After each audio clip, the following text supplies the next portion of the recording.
The Indianapolis Colts have a promising roster heading into the 2025 season. So, which players could surprise, which can possibly rise to stardom, and who do you, the fans, believe in most? Well, let's talk about it. Welcome to the Horseshoe Huddle Podcast presented by Indianapolis Colts on SI.com. My name is Drake Wally, deputy editor for the site and co-host of this show. And of course, I'm joined by the one and only Noah Gebert, analyst for the site and fellow co-host of the show. Noah, this one's pretty exciting because there's just so many players that are on this team that I think fans, the coaches, their fellow teammates can get pretty excited about. And as we saw last year, and we'll kind of dive into it a little bit, some of these guys, have potential to not just surprise us, but become legitimate threats, legitimate stars for this team. How was your 4th of July? And, what do you think about this subject? Because full disclosure, people, Noah was the one that came up with this one. Yeah, 4th of July was good. Spent a lot of the time trying to calm my dogs down from the fireworks that were going off in the neighborhood throughout the entire weekend, not just the 4th. So the 4th was kind of an extended holiday here, trying to keep everybody calm. Glad to talk about these surprising players that could come up in 2025, though. I like staying on the optimistic side of things as we kind of round out the offseason and head into training camp and get to talk about some of these guys that could surprise us. And I think some of these people that we have on the list are guys we haven't gotten a lot of airtime on in the past few podcasts, some names that normally would be overlooked. I think in order to surprise some people, expectations have to kind of have a low baseline to begin with. So a lot of these guys are going to be some people that nobody's really expecting a ton from, but honestly have the opportunity to take a big jump in their development and provide a valuable role for the Colts here. Yeah, and let's just face it. The facts are facts. The Colts need something like that. They need this. They need this to come to fruition with multiple guys. And we'll get into it. There's some guys that are young. There's some guys that have been with the team for a long time, or at least long enough you can consider them a veteran. And you're kind of still waiting on them to do it. But we're going to dive into that. But before we even jump into the subject here, we need to talk about at least a couple. Tony, real quick, thank you so much for joining us, man. Not much. I myself am a little, I'm recovering a little bit from a fantastic 4th of July weekend. But yeah, man, we had a really good weekend. Hope that you did as well. Thank you again for joining. But really want to jump into at least a couple guys that did this last year that we either didn't see coming, or they didn't necessarily have the spotlight on them, or people just outright wrote them off. I'll let you go ahead and start. I've got one in mind, but I want to hear yours first. Yeah, I think probably two big names jump out here. I'll try not to take the one that you have in mind, and I'll go with the other one, just kind of based on what the background's looking like in your webcam there. I think I know which way you're going, so I'll go the other way. And I'll throw out Nick Cross here as a guy who really surprised us in 2024. And I think even if you were talking about this point last year for Nick Cross, expectations were low, and I feel like they still even got lower as training camp went on. And it wasn't really until the end of training camp when the regular season rolled around and he was making some consistent starts on the defensive side of the ball and showing his impact, being kind of that last line of defense when there was some tackling issues all year throughout on the defensive side of the ball, and he was kind of being the guy to play mop-up duty back there and be a more reliable source back there at safety than you would have thought he would have been. So, that's my number one contender for a guy who I think those expectations were low when he went into training camp because he couldn't nail down that job. Even lower after the outrage of that Josh Downs injury that happened in training camp. We've mentioned that roller coaster ride that he kind of was throughout training camp in the preseason last year and how he kind of rebounded and shook that off and gave us a consistent performance in 2024. So yeah, those are kind of those guys that we're looking at for this season, is guys that maybe those expectations weren't super high or aren't super high at this moment, but do have the potential to provide a valuable role for the Colts this year. Yeah, I mean, Nick Cross shocked me, honestly. I didn't expect him to – I expected him to – because if he was going to get starter time, I expected him to at least do better than his first two seasons. Yeah. But my goodness, man, he was a force for that defense. I have two brief ones. Of course, Alec Pierce is the one I'm going to go with. You bring in A.D. Mitchell. There's people that are like, well, Pierce didn't do very much in his first two seasons. Well, keep in mind, he had a guy that fit his skill set for Yeah. 4 games. All right. And the other times he had a dink and dunk guy like Gardner Minshew. And then, he had Matt Ryan, for God's sakes, in that awful rookie year or season where he was a rookie. So then you get Joe Flacco and Anthony Richardson, and it just all connected. And he answered the call. He looked great, looked like he was literally the deadliest deep threat in the NFL. Yeah. So the other guy is Jalen Jones. I understand that he had a better than expected rookie season. Okay, 44 tackles. He had 5 passes defended. Man, last year the dude started every single game. He had 100 tackles. He had 12 passes defensed. He had a forced fumble. He had 2 picks in the same game. I mean, that's a guy that I'm still so wildly impressed by because of his draft stock, because of what he had to face up against. I mean, he's a blossoming talent. We'll see if he can keep that up. But yeah, those are just a few guys that we think are pretty good. Before we move on, do you have any others that we didn't mention?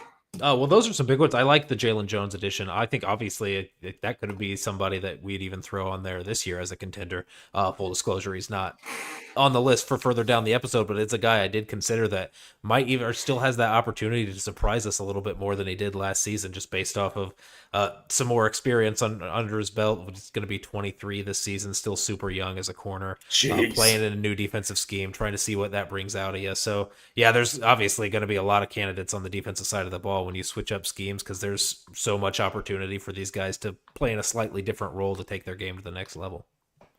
Yeah, and Patrick and Paul, you guys are in the chat, just absolutely making me a confident person. Thank you so much. But you guys are also clowns, and I love you both. So, and we love you on the show. But we're going to go ahead and dive into this. So these are, let's see, 1, 2, 3, 4, 5, 6, 7 players.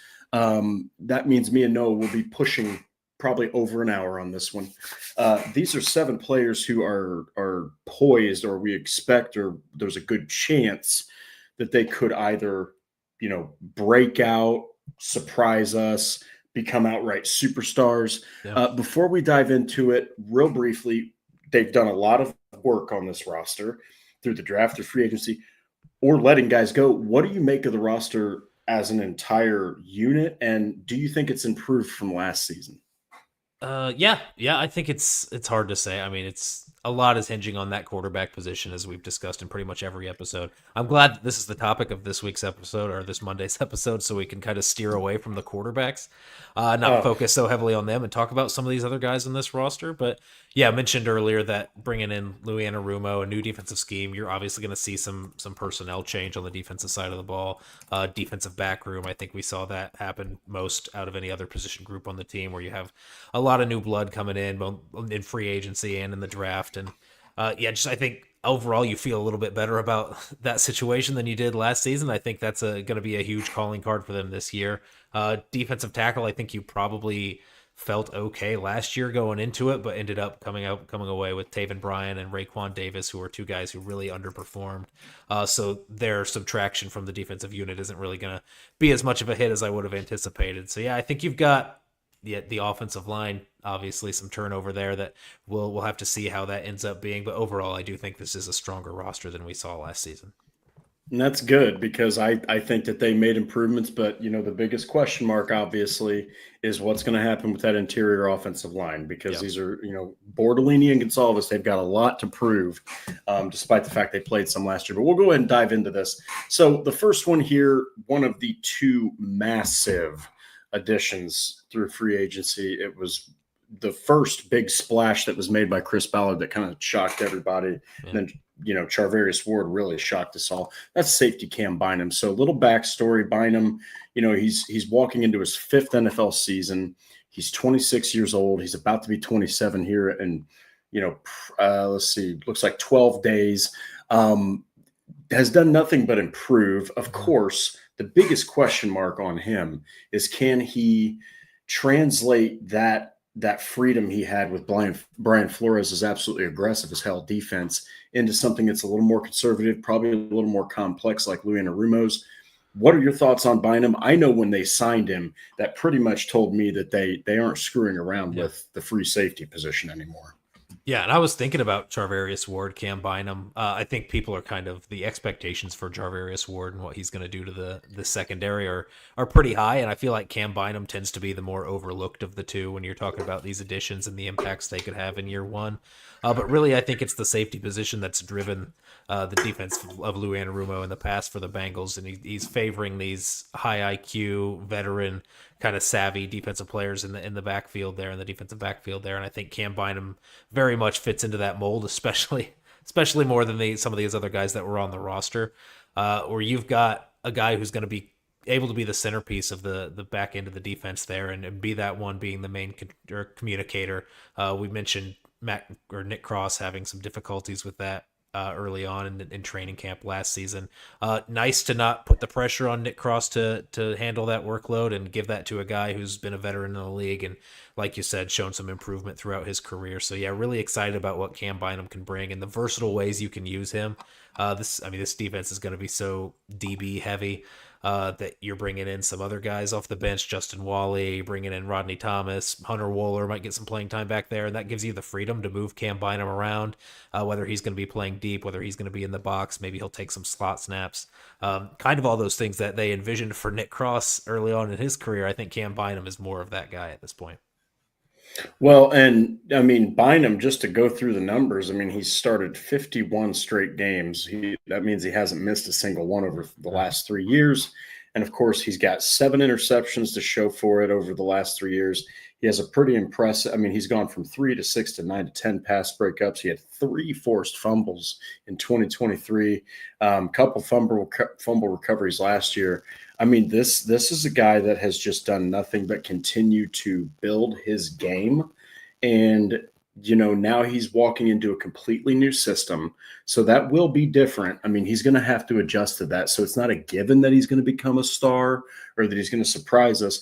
I don't think that with him, we're saying we would be surprised if he made an impact. That's literally why they gave him the fat contract they gave him. But I think that there's potential here that you have a star for your team.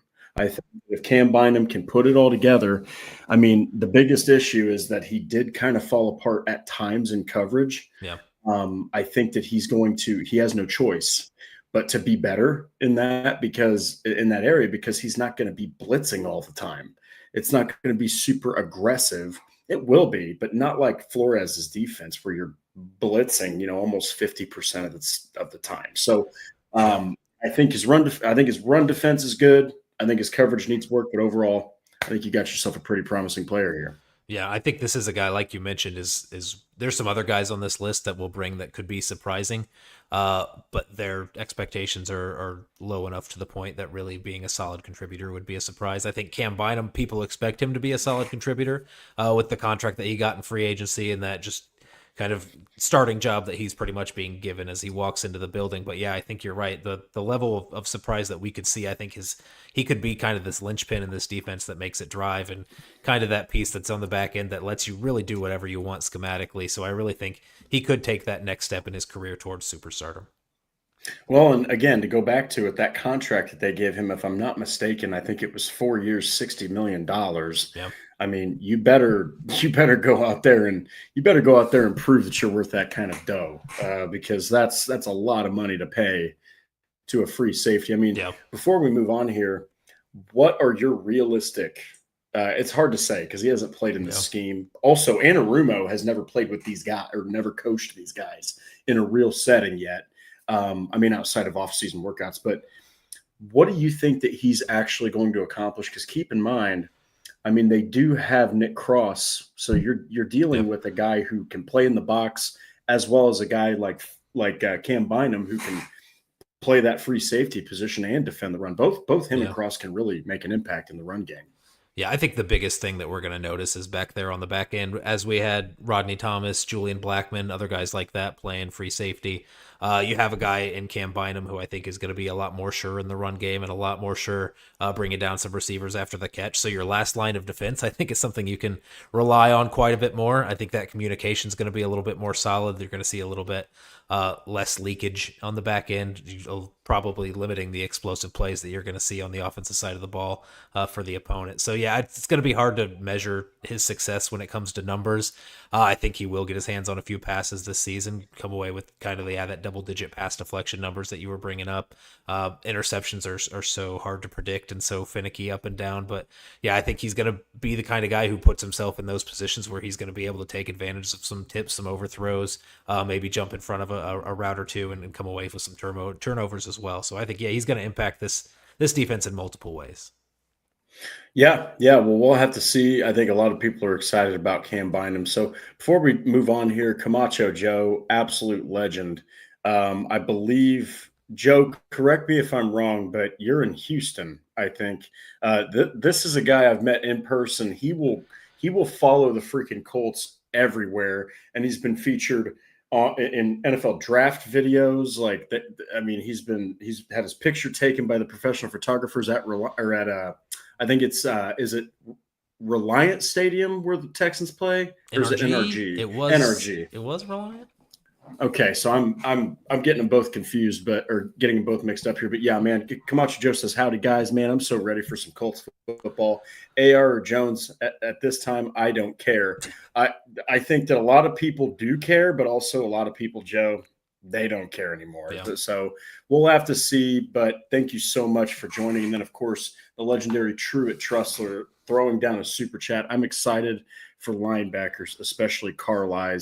That's going to be he's got a lot of pressure because you're filling in for EJ Speed. And while EJ wasn't the best performer, Jalen Carlisle has a lot on his shoulders, and he didn't play very much. Yeah, that's a huge workload for a former 5th round safety convert going into his second season. So yeah, he has a lot to, fill in the shoes of EJ Speed just in terms of pure snap numbers is going to be huge for Jalen Carlisle there. Yeah, and he's going to have to do a lot because this is a 2 linebacker defense a lot of the time. So thank you so much, Truett. So next up here is a guy that I was so excited about when they drafted him. They traded up to get him. He had some time to play last year, played multiple positions. Of course, was moved inside upon Will Fries' departure in free agency, and that is former Pittsburgh Panther Matt Gonsalves. So. He's had injuries in the past, and you didn't expect him to have to play. I think that because even Andrew Moore mentioned this. I think that you to a degree mentioned this, and I think a lot of people believed it that he was probably going to be that Will Fries replacement. So he doesn't come in and play guard though. Last season he played tackle left and right.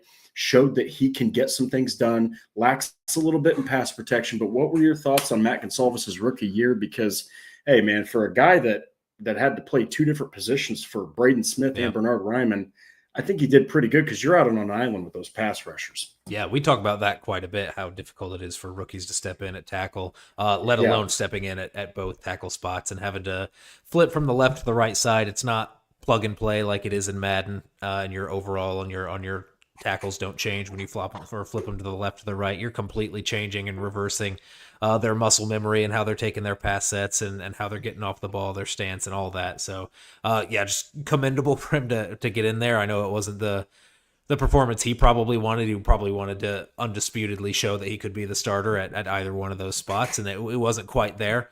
I think he played himself well enough into a position where he can – when the goal is to get your best starting 5 out there, I think is very much in that conversation, right? When you don't have Will Fries, I think whether it was going to be inside at guard or outside at tackle, whether the Colts retained Will Fries and let Braden Smith go, I think they would have been comfortable throwing Matt Gonsalves out there at starting right tackle, which I think says a lot about him and how the Colts feel about him and his versatility to be a starting level talent at multiple spots along the offensive line.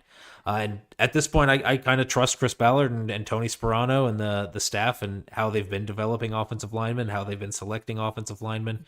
And I think he does have a good chance. I mean, we talked about this in a recent episode also about how if the Colts don't have confidence in him being a starter at right guard, then really what are they doing? Because they did not bring in any competition from the outside. So they must feel pretty confident about him coming in and playing guard at least a solid level. So I think I'm not sure what the general consensus is around the fan base in terms of expectations for Matt Gonsalves and how he's going to perform, but I think you could see him step in at right guard and you really not notice too much that Will Fries is absent this season. Yeah, and that's it's not to take anything away from Will Fries. Yeah. It's because you're not dealing with, isolation very often. And when you are, a lot of times it is defensive tackles. Not to say that, there aren't guys. I mean, hell, there's guys like Quinnen Williams out there that will destroy two guys at once, let alone just one. But more often than not, you can kind of get away with, not to say you don't want to be really good, but you can get away with, kind of falling back a little bit. But yeah, I think that he's not going to have to be as isolated. He's not going to have to handle everything by himself. Yeah. Not to say he can't play tackle, but he's going to be surrounded by guys that are going to be able to help him. Guys like Quentin Nelson, who plays left guard, he's going to be able to help him. Then you've got to his right side, Braden Smith. Say what you will, he's still a solid right tackle. And then him and Bordellini get to work in a tandem right next to each other, so they're going to grow together. This is a guy that I don't think Colts fans probably. I mean, no one really talks about Matt Gonsalves in the media, but yeah. I will say that not superstar yet. But I think the expectations, the general consensus of, like you said, if I had to guess, would be, at least be solid. Yeah, I think that he has the talent, and he's really intelligent. I think that he has the talent to surprise, is what I think. I guess my question for you, Noah, isn't what do you think he's going to do? What do you expect Matt Gonsalves to do, especially after you lose a guy like Will Fries, who was on the up and up? Yeah, I do expect some early difficulties in there. I mean, I think it'd be crazy to not expect that from a guy who hasn't really played much or significant time, taking snaps either in training camp, preseason, all throughout college, was all at tackle, right? So he doesn't have a ton of experience in there at guard since really probably high school, and who knows what his experience was even further back beyond that. So yeah, I think he's a guy that's jumping into a new position in the second year of his career. But he's also a guy that was handpicked by Tony Sperano, and a guy that they called the blueprint of guys that they want along the offensive line. So I think both in terms of mentality, in terms of the football IQ, in terms of the skill set, strength, just raw power and all that, the athleticism that Matt Gonsalves has, I think he's the ideal candidate to really fill in and start there at right guard and really progress throughout the year. And I think by the time you get halfway through the season, he's going to be rolling. You're not going to be worried about that guard spot anymore. Well, look, if you can transition from losing Will Fries to being able to say you've got the next guy up, yeah, that's a pretty damn good position to be in. And you have Tony Sperano Jr.'s blessing. We saw what he did with the offensive line last year. So this next one is one of two rookies here, and I was geeked when they picked him. I know that we were on the live stream for the draft. We felt that he dropped right into the Colts' lap and probably fell in the draft when his draft stock was probably a round or two higher. And of course, that is fantasy handcuff, if you will, dynasty league handcuff, and that is DJ Giddens. So DJ Giddens, guys, if you haven't read Andrew Moore's of Indianapolis Colts on SI.com's rookie files on this guy, go do it. You will realize he had all the odds against him, okay? And it was just a happenstance type of opportunity at Kansas State that he was able to show his worth.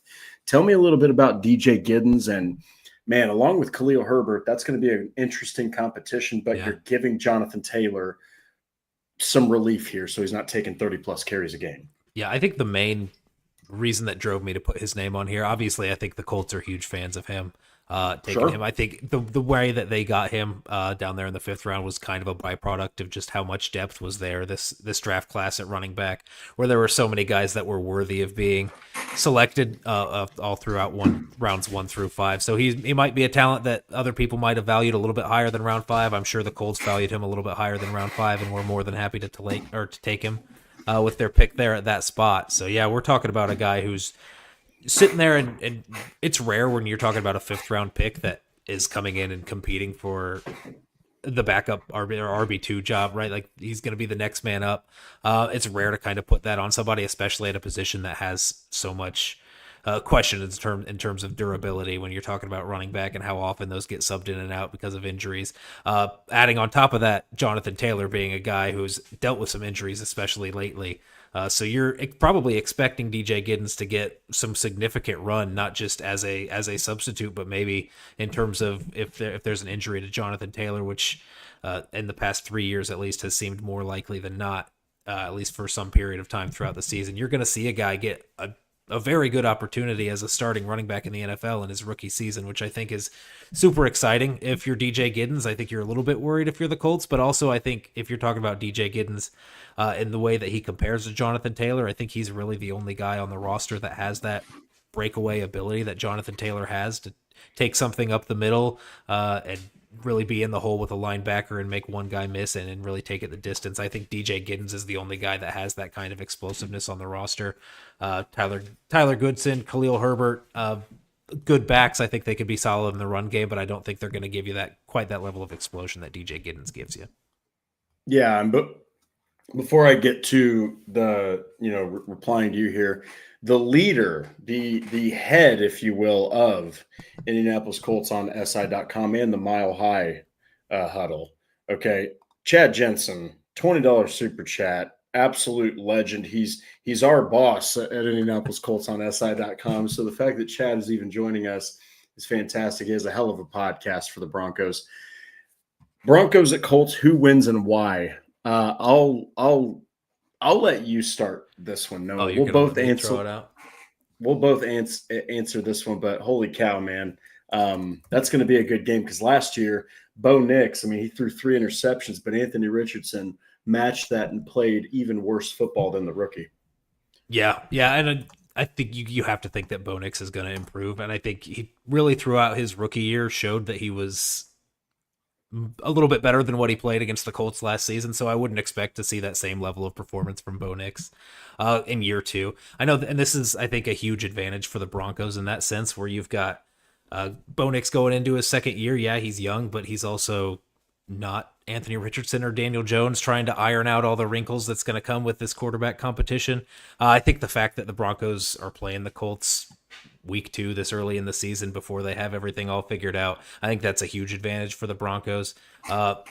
Who's to say they ever get it figured out, but I know by week 2 it's not going to be all completely ironed out. So I think that's going to be the huge advantage there, is really that quarterback situation, which is not something you would have thought when you were going into last season and you're talking about a Bo Nix versus Anthony Richardson matchup. I think everybody would be on the side of Anthony Richardson there, but whether it's Anthony Richardson, whether it's Daniel Jones, I think the Colts are going to be overcoming a little bit too much that early in the season to take on a wild card contending team like the Broncos.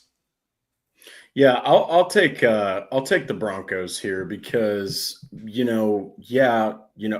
is the element that what can Lou Anarumo do to a young quarterback? Yeah. All right. His schemes have fooled the likes of Patrick Mahomes, so he has the potential to absolutely befuddle a guy like Bo Nix. But Bo Nix, yes, he threw 3 interceptions against the Colts, but they still won, and he had a fantastic rookie season. Sean Payton has got that kid locked in, and I don't know it. Like you mentioned, I don't know if the Colts will have because they're a team that does the worst possible thing. They start off the season slow. Last year they started 0-2. Okay, so you start like that in the NFL. Bo Nix might have a little bit of drop off, but I just can't see the Broncos losing against the Colts that early. I know Daniel Jones might be a more accurate, experienced quarterback, but even if he plays his best football, I don't see that being like to the moon type Yeah. of efficiency. So I've been a big Bo Nix fan the whole way. I think the Broncos win that game. So Chad, you're an absolute legend, man. It's an honor. Thank you so much for tuning in. And if anybody hasn't gone and checked out Denver Broncos on SI, go check it out. And then, of course, the Mile High Huddle. It has been around for a long time, and there are a lot of people who follow it. So go check out his work. It's fantastic. Him and Zach Kelberman host the show. Thank you so much, Chad. But yeah, just to kind of, put a bow on, not a Bo Nix. Just kidding. To put a bow on Giddens, this was a guy that in college, okay, I'm just going to read off his years and his rushing yards and then his average per carry. 518 rushing yards on 89 attempts. 1,226 rushing yards on 223 attempts. That first year, 5.8 per carry. The second year, 5.5 per carry. Now, last year was bonkers for this kid. 205 totes, 1,343 rushing yards. That is 6.6 per clip. 112 rushing yards a game. I mean, this is a guy, honestly, that he's a rookie, right? But he's going to fill in this role. He's kind of similar to, he's like a Diet Coke Jonathan Taylor. You know what I mean? Like I think that he's got a lot of room to grow, but what are your expectations? I'm expecting him to not only beat Khalil Herbert out of the position for RB2, but to make an impact in this offense. You'll see him struggle, but man, the upside is there. Yep. And he could surprise us all, honestly. Yeah, and we saw last year, even with Tyler Goodson and Trey Sermon being your two backups, there's a clear role for somebody on third downs. When you don't want Jonathan Taylor on the field, one, because he's not a reliable pass catcher, and two, because he's an atrocious pass blocker. You need somebody to come in and fill one or two or both of those roles, depending on what the game plan is. I think Khalil Herbert has a little bit of flexibility to be a pass catcher, but I think DJ Giddens does even more so. And his numbers his last year at Kansas State aren't really going to reflect that, but he was playing with that wrist injury throughout the year. So I'd like to see him embrace that role and be a little bit more of that pass blocker or pass catcher kind of guy that you can come in third downs. I think that's his immediate pathway to some heavy playing time. I know Khalil Herbert and DJ Giddens are obviously going to get some play in there, just kind of filling in on first and second downs to give Jonathan Taylor a breather. But I think really in terms of a regular role, I think he can carve that out for himself really early. And then beyond that, establish himself as that number one guy if Jonathan Taylor does have to miss any time. Well, and before we move on, Jonathan Taylor needs some assistance. All right. He's got a lot of tread on the tires, and that's not just NFL. That's coming from college too. So the next guy here, a Colts staple. This is a guy that has dealt with the worst possible injury luck you can, and the Colts have bought into him. And honestly, he's performed pretty well given his rotational role, and that is Mr. Tyquan Lewis, former Ohio State Buckeye.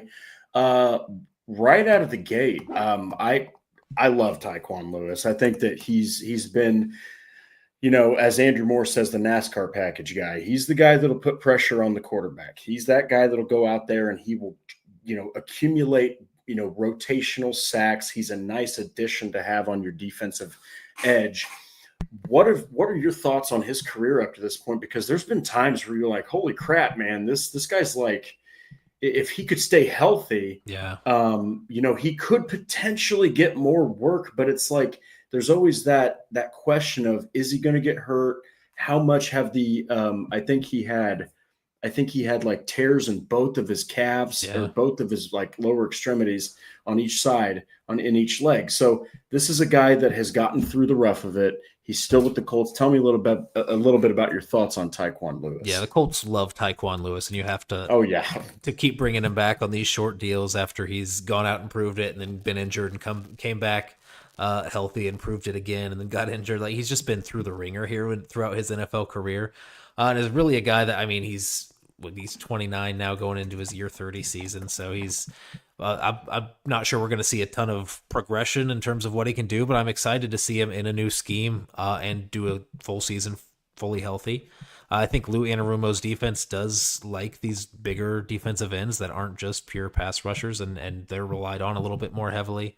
Uh, and I think also with the subtraction of Dio Adengbo, with him moving on in free agency, he's really the only guy you have proven on the roster that can be this inside out kind of player who can be outside when you're on first and second down, and then bump inside into the interior when you're on third down and trying to rush the passer. So I think he's going to get more snaps than I think a lot of people realize, because all this talks about JT Tuimoloau, Laiatu Latu, Kwity Paye, Samson Ebukam coming back from injury are all the big names that we've been talking about. When you're talking about the fifth defensive end, if that guy's Tyquan Lewis, I think you're sitting in a really good spot. And I think Tyquan Lewis, by the end of it all, could be playing more like the defensive end number 3 in terms of snap count that you see go throughout this season. So I think he's a guy that's going to come in and get more snaps than he has, and I think the effectiveness that he's been able to produce on the snaps that he's had in the past, I don't expect that to go down. So I think just by nature of that, I think you're going to see his at least counting statistics go up when you're talking about his impact on the game.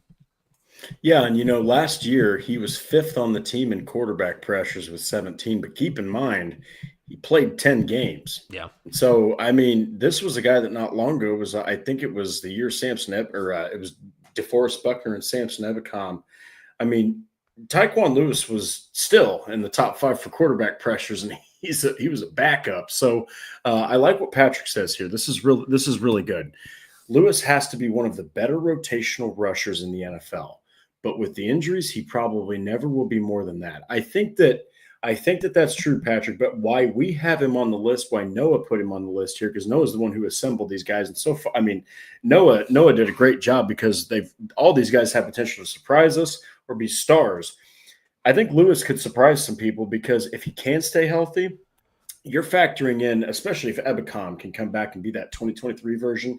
You've got Ebukam, you've got Latu, you've got Kwity Paye, you've got JT Tuimoloau, which if he can even be serviceable, now you got Tyquan Lewis. You've got a 5 tandem, and Tuimoloau and Lewis will be the guys that will rotate in. So, I mean, he could have some potential on third downs. To his career high in sacks is 4, which he's done twice. So, I mean, if Lewis gets 6 sacks, I would call that a surprise. I would call that a very pleasant surprise. And if you're Charlie Partridge, you're a happy man.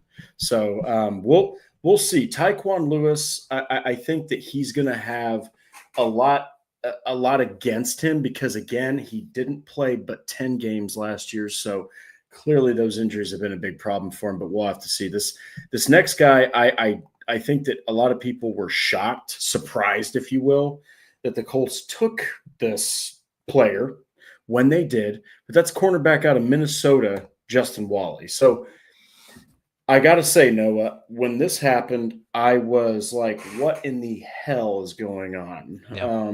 You get Charvarius Ward. You've got guys like Jalen Jones, Kenny Moore, Sam Womack, and you're hoping to God Juju Brents, you can factor him in. But I think that, honestly, Juju Brents' uncertainty is one of the reasons they went out and got Justin Wally.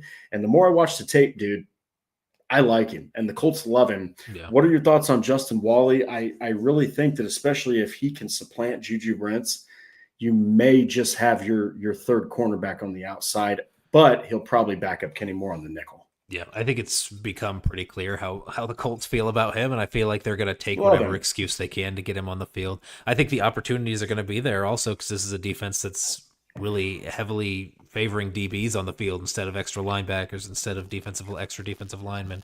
They love to play in light packages, Lou Anarumo's defense. So I think when you're talking about your next best man up, you mentioned outside corner number 3. I think he's that. I think he's nickel number 2. I think any situation where you're throwing an extra DB on the field, I think you're going to take a shot and throw Justin Wally in as that other nickel, or you're going to bump somebody out, Charvarius Ward, have him follow somebody inside and throw Justin Wally on the outside. I think the Colts really love that versatility that they give him, where they can really throw him anywhere on the back end of the defense. And beyond that, if we're just talking about expectations and ways he can surprise, I think there is probably an understated position battle that not a lot of people are talking about in terms of Jalen Jones and Justin Wally for that outside corner spot that I expect Jalen Jones to win. But if there's ever a situation when the season's going on and Jalen Jones isn't cutting it on the outside, or isn't working in the scheme for whatever reason, gets in the doghouse, then they've got a guy that they're more than happy to turn to, it seems like, in Justin Wally, that can be put on the outside. And when you're a rookie getting a ton of snaps and really convincing the defensive staff, especially a staff headed up by a guy like Lou Anarumo, who favors these veteran players, if he's trying to find ways to get you on the field, then you're doing something right. And I think you're headed for the right direction in terms of stardom when you get a guy on a field like that. Yeah, and before I even dive into his work with the Golden Gophers, Patrick just nailed exactly something Noah has brought up, which initially I was like, well, that's a hot take.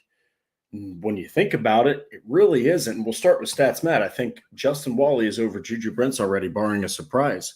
Yeah, Matt. I mean, it's really, really unfortunate because Juju Brents' downfall has been injuries, which you're not entirely in control of. I would dare say it's like even in the most control, you're like 25% in control of your injuries in the NFL, right? Sometimes certain bodies just aren't fit to continue to run that much impact and aggression, physically. But yeah, man, Juju Brents, he's played a measly 11 out of 34 games. If you guys thought Anthony Richardson hasn't played many games, Juju Brents played 9 and 2. And last year he played 1, got hurt, came back late in the season, and it was like one snap the dude took and boom, it was a different body part that he hurt. So we'll see, but right now, absolutely. I think that Juju Brents is at the edge, potentially ready to fall off the cliff. And then this is exactly what Patrick nails. Noah has said this too. Brents could end up being a surprise camp cut. That would suck because he's a second-round pick. Yeah. If the Colts had to cut Juju Brents, that's the same draft they took Anthony Richardson. So it's like, if Richardson ends up not panning out, Brents ends up getting cut. Boy, that's a really rough first couple picks in your 2023 draft. You know what I mean? So, but real quick, Noah, because you've mentioned this before, what are your thoughts on Juju Brents since we're talking about him? And if he does get cut, what does that mean for a guy like Justin Wally? Do you think that he would get bumped to the outside, get some more playing time, basically where Juju Brents was supposed to be? I think Stats Matt hit that also. I think he's probably going to be taking those reps in training camp over a guy like Juju Brents. Justin Wally already will be. So I think he's going to be more in that second team when you're looking at guys on the outside. I mean, it really depends how it shakes out. I'm not sure if it matters if it's the outsider or the nickel. I think he's just next man up regardless at this point. But yeah, in terms of Juju Brents, I think we're talking about he needs to be a contributor on special teams, which he hasn't been on the past. Guys like Corey Ballantyne, Sam Womack are guys that have proven they can contribute on special teams. So even though Juju Brents Sam Womack surprised everybody last year, so he might be viable on the outside as well. But Juju Brents has to be one better than those two on the outside at defense and prove to be reliable and on special teams are reliable enough to warrant a roster spot.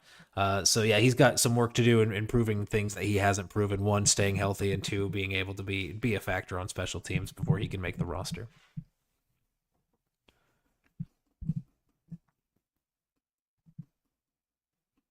My bad. Unfortunately, it's really rough for Juju Brents, but there's a hell of an opportunity in front of Justin Wally. So we'll keep an eye on that one because that's an underrated position to watch for Indianapolis, because now everybody's like, oh, it's all set because you've got a guy like Charvarius Ward. Absolutely not.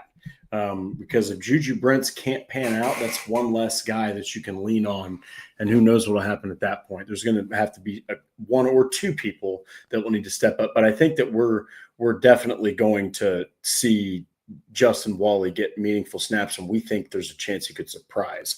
So Patrick Rice, real quick, he says, if Brents gets tossed away and Wally is even halfway decent in this scheme, even Jalen Jones should be a little concerned going into the draft next year if they snag another speedier coverage guy. Yep. Noah, I'm going to let you elaborate on this simply because Noah has mentioned those athletic guys that aren't necessarily burners, guys like Juju, guys like Jalen Jones. Hey, man, they weren't drafted when Lou Anarumo was the coordinator. They were drafted when Gus Bradley, who favors those tight or those coverage guys that can stick to you like Jones, or those guys that are lanky like Juju Brents.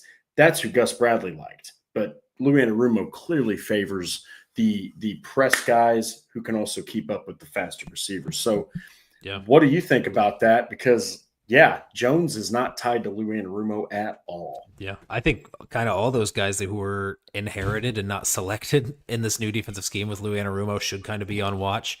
Jalen Jones probably is the one most likely that you would be the most worried about, just in terms of the massive changes that they've made in the defensive backfield and all the people that they've acquired.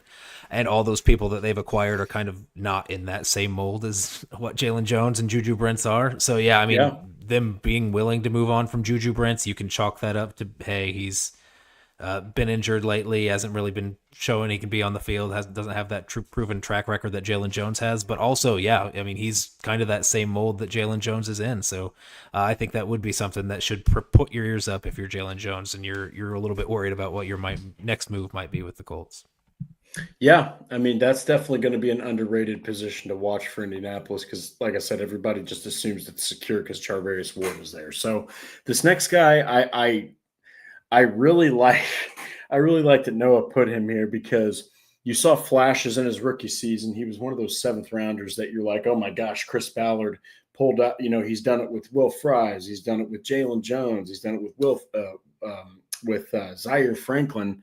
And that's Rodney Thomas II. Now, Thomas II had a pretty rough 2023 and kind of an underwhelming 2024. He's he only had 7 tackles last season, right? But you've seen him progressively downturn in Gus Bradley's defense. Look, guys, this is a whole new defense. This is something where Thomas is going to get playing time. All right, he's going to see the field. What are your thoughts on Rodney Thomas? And honestly, Noah, I got to ask, why did you put him on here? Yeah, I think maybe some of it's secondhand guilt of just all the times we've talked about him before and how disgusted we've been with, or I guess I'll put that on myself. I think I said the word disgusting in terms of the safety depth that you see. The Colts haven't made any moves at safety to address safety 3 or whatever that is outside of some undrafted free agents in the 7th round pick and Hunter Wohler, who might be more of a hybrid guy and a special teamer. So really, I mean, it's Daniel Scott and Rodney Thomas in terms of if you're just looking at pure safeties. Talking about the complicated scheme that Lou Anarumo runs and how he kind of favors these veterans. I think we kind of picture Rodney Thomas as this younger guy, but he's a 27-year-old NFL vet who graduated from Yale. So maybe he is kind of more akin to fit this scheme with Lou Anarumo, who's more of a battle-tested veteran guy at this point in his career, obviously a smart guy who can handle that workload. It's a different defensive scheme. Maybe this is the year that with the defensive back heavy sets that Lou Anarumo is going to run, he is that third safety that's going to come down.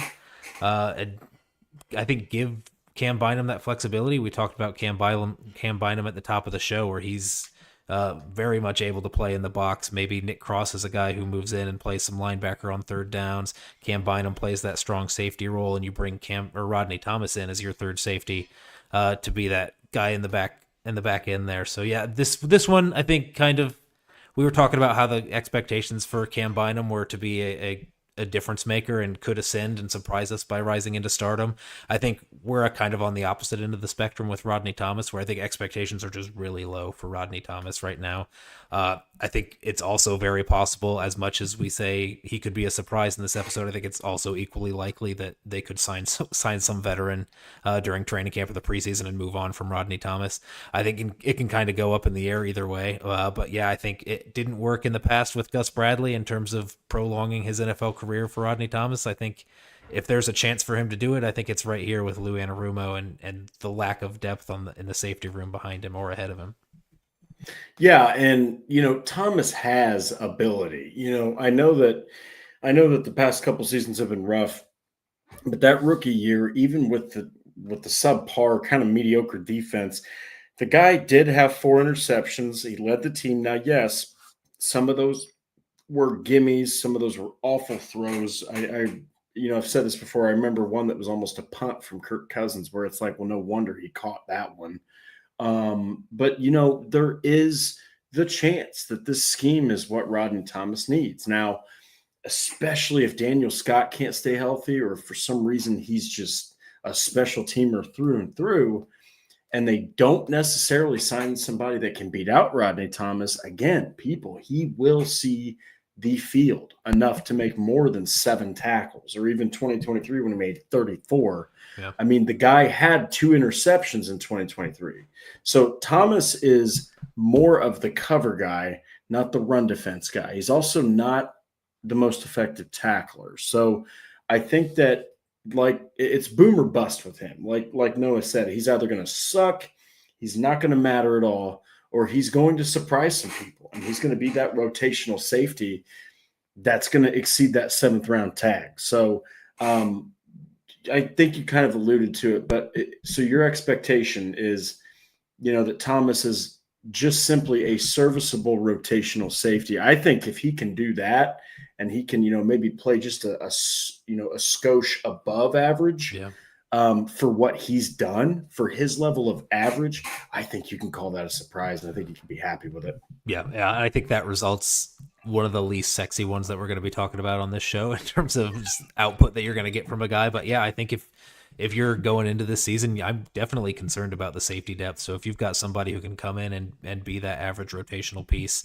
that makes me feel a lot better as about the safety room as a whole. So yeah, I'll give him, that would exceed my expectations. That would be the surprise for me, and I'd give him props for that for sure. Yeah, I mean, hey, you can't complain if he goes out there and actually does something. So this next guy is going to take up the rest of our episode, and it's just because you brought him in to beat out a dude that ended up having a breakout year. Your expectations for this young talent, especially after seeing him in college, were he's going to produce. Boom, he's going to hit the ground running. Yes, the quarterback play wasn't that great, but I mean, you still saw what the hell moments from this guy so much. He is a wide receiver, and it wasn't just from his pass catching. Honestly, for me, the most, it was his blocking. The guy looked like he wanted to avoid it like the Black Plague, and that is A.D. Mitchell. So Adonai Mitchell, taken 2nd round, 52nd overall in the 2024 NFL Draft. For those out of the know, he was supposed to beat or compete or supplant Alec Pierce, and Pierce was supposed to be that WR4. And what ended up happening is Mitchell showed why he is securely the 4th guy on the roster. What do you make of his rookie year? Was how much of his absolutely god-awful production was his fault? And what are your expectations, Noah? Because honestly, there's so much freaking talent there. And even Reggie Wayne has said that he is an elite separator in the passing game. Yeah, I think A.D. Mitchell's a really weird case. When you're talking about, we'll just start with what happened last year and the lack of production that he had. And you just posed the question, how much of it was his fault? I think probably a lot of it was his fault. I know that the quarterback situation was what it was last year, and there was a lot of people that suffered from that on the offensive side of the ball in terms of volume of targets, just statistics. Pretty much everyone outside of Alec Pierce was hurting a little bit in terms of production that they were seeing.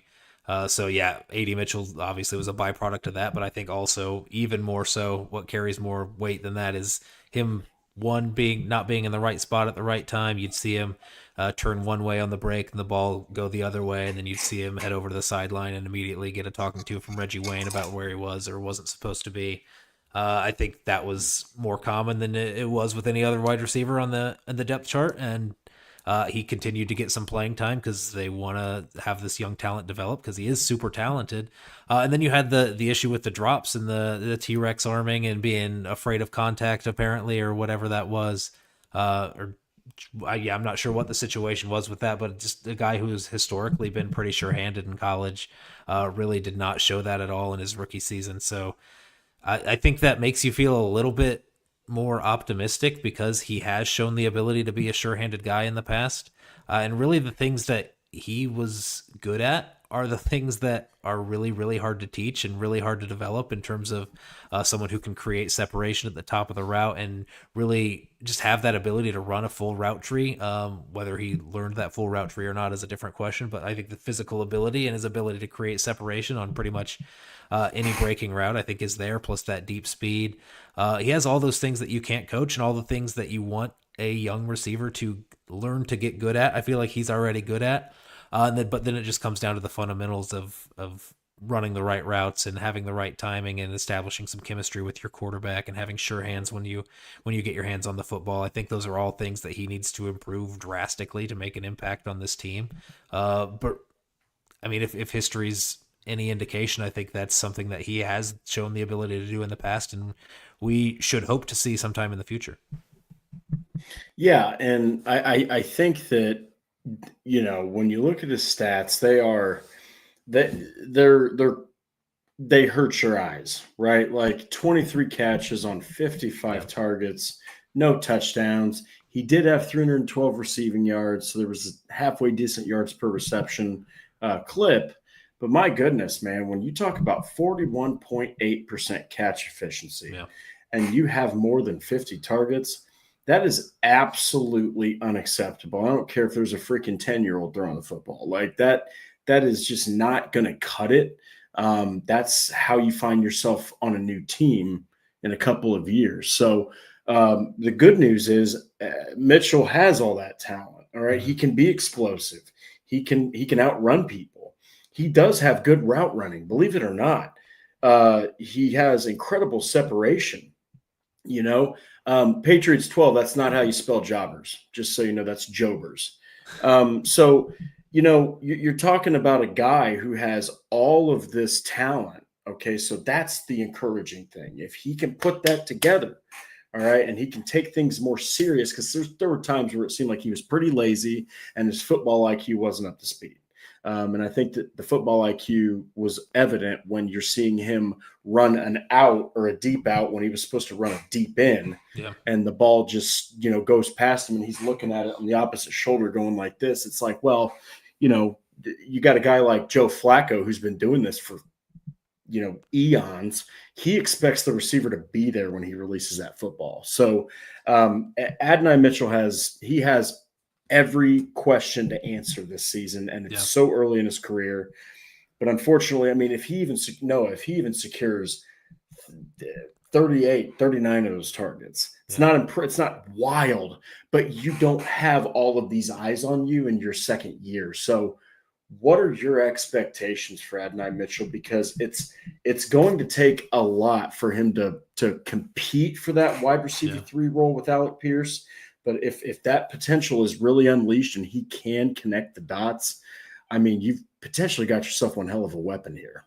Yeah, him not coming in and hitting the ground running, I think really hurt him going into what's coming up next, because we've got Alec Pierce as a guy he was supposed to be competing with, right, for a starting role on the outside, and then AD Mitchell doesn't have that immediate impact, and Alec Pierce comes in and he does. And he shows to be that most reliable deep threat in the NFL with the highest average yards per reception and coming down with a great contested catch rate on the back end and really being everything you wanted him to be on the outside, or really everything that you wanted AD Mitchell to be on the outside is what Alec Pierce ended up being. Plus, you mentioned AD Mitchell's unwillingness to block or inability to block, and really Alec Pierce was stellar in that department, and that kept him on the field seeing even more snaps. So, that was just something that I think really hurt him, and really he has an uphill battle going now where you've got Alec Pierce in a contract year. I think the general expectation is that Alec Pierce is going to be what he was this past season, and that's going to be too much for AD Mitchell to overcome. Maybe earns a second contract with the Colts, and then I think that puts AD Mitchell behind the 8 ball trying to find somewhere to fit into that starting lineup, because he came in early for Josh Downs when Josh Downs was missing some time and tried to play the slot. It didn't seem like he was a fit there. It seems like he's more of a natural fit on the outside, and you just have to have that opening come open for him on the outside. And if you've got Alec Pierce playing the way he did last season, and if Michael Pittman just I think just plays like a standard starting outside wide receiver. You're not going to move on from Michael Pittman. So yeah, I think he's got a lot to prove.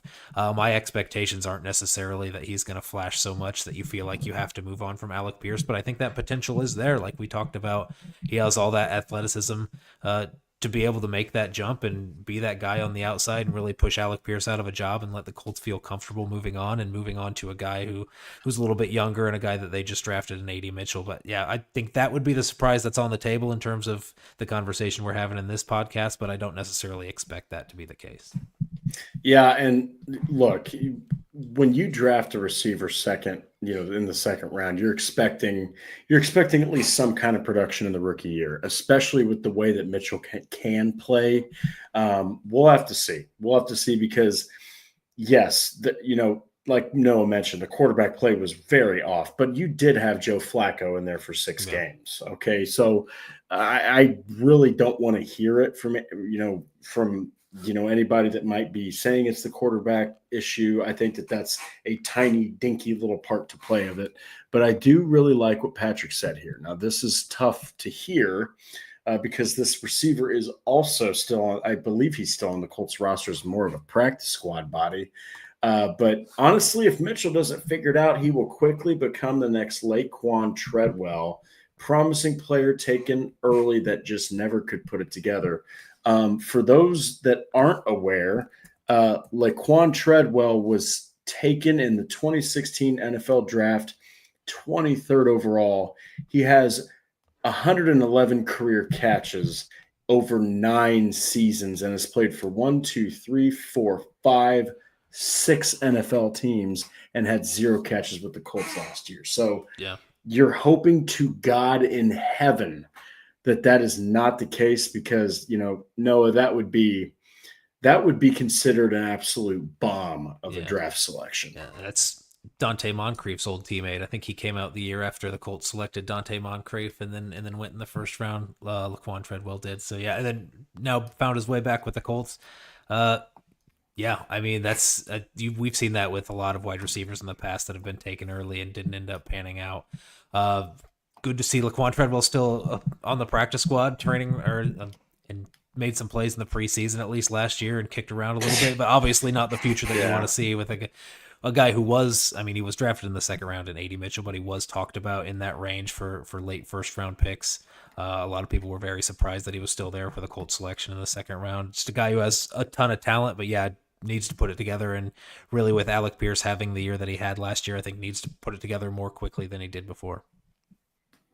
Yeah, and hey, when it's all said and done, this is an offense where you got to run the football, okay, and you have to be absolutely precise with your operation because you have Reggie Wayne as your wide receivers coach. So you're talking about a future Hall of Famer here that's basically showing you the ropes. So, but guys, we really appreciate everybody joining here. We had Chad Jensen with a $20 super chat, Truett Tressler with a $2 super chat, and of course, guys like Paul Wilson, Patrick Ryan, Stats Matt coming to the defense of this show. But yeah, guys, we really appreciate it. We want you all to have a great day, but don't forget to like the Horseshoe Huddle on Facebook. Follow Indianapolis Colts on SI.com. That's where our written work is. And then, of course, on X, we are at Colts_SI. Subscribe to the Horseshoe Huddle on YouTube and click the bell to turn on notifications if you want to listen. The good news is that we are everywhere. We're on Apple, Spotify, anywhere you listen to podcasts. So go tune in there. But we will be back on Thursday, guys. Training camp is like 2 weeks away. So once that hits, you're going to start hearing one storyline and one storyline only, even more than you already have, and that is Anthony Richardson versus Daniel Jones. So get ready for people like me to be ad nauseum about that because there's no other choice if you're in the Indianapolis media than to analyze who's going to win the quarterback position. But until then, everybody have a wonderful start to your week. Enjoy your next few days, and we will see you again on Thursday night. As always, take it easy.